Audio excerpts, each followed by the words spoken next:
Harri-Juhani Aaltonen, Raivo Aeg, Anne Eenpalu,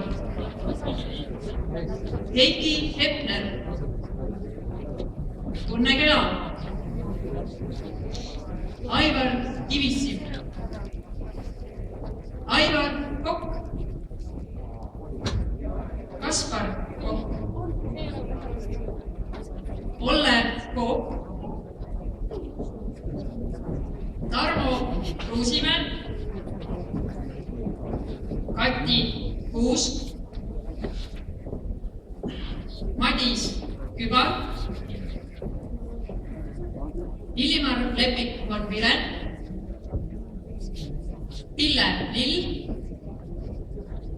Andres Luus,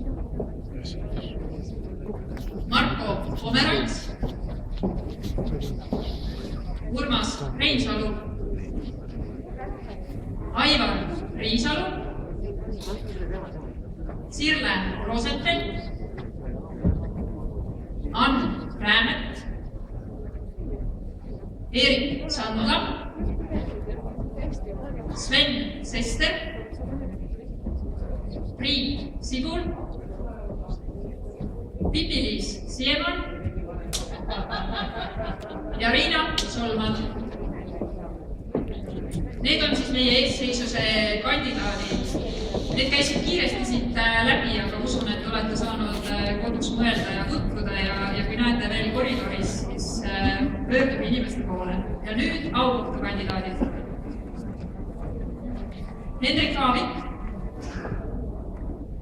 Jaanus Parkala, Kerli Elbrecht, Veiko Kuressaar,